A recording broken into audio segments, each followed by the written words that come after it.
बस गईले बैजू नगरिया। हाँ जी बस गईले बैजू नगरिया। गंगा जलवा ढारे जल सुल्तानगंज से लाखों कवरिया।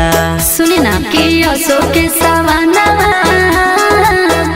बाबा के भवनवा करा दो दर्शनवा राजा जी कि अशोक के सवानवा बाबा के भवनवा करा दो दर्शनवा राजा जी। बाबा के भवनवा करा दो दर्शनवा राजा जी।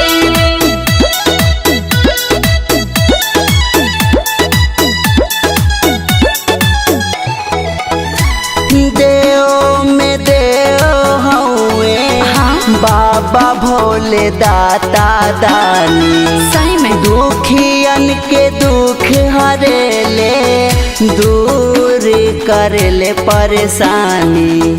दूर सच कहता है। परेशानी सारा धाग मन में हमरो कवर लेके जोईती हो। भांगिया धतुरवा बाबा के भोगवा लगोईती हो। जटा में गंगाधार बाटे महिमाया पार बाटे। ए जी की अशोक के सवानवा बाबा के भवनवा करा दो दर्शनवा राजा जी की अशोक के सवानवा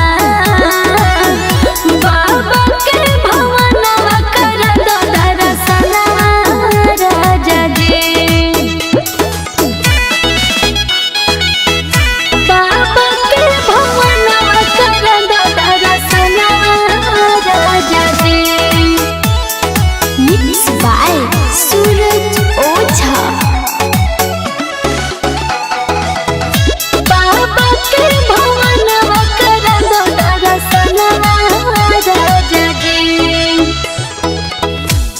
कालो के काल महा काल हउए शंकर भोले।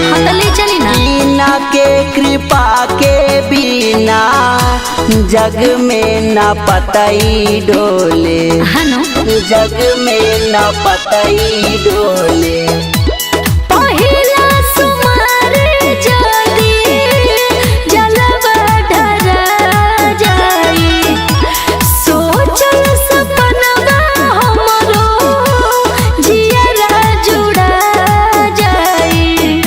अरुंधर मेंदर रंजीत करेले भजनवा हो कि अशोक के सवानवा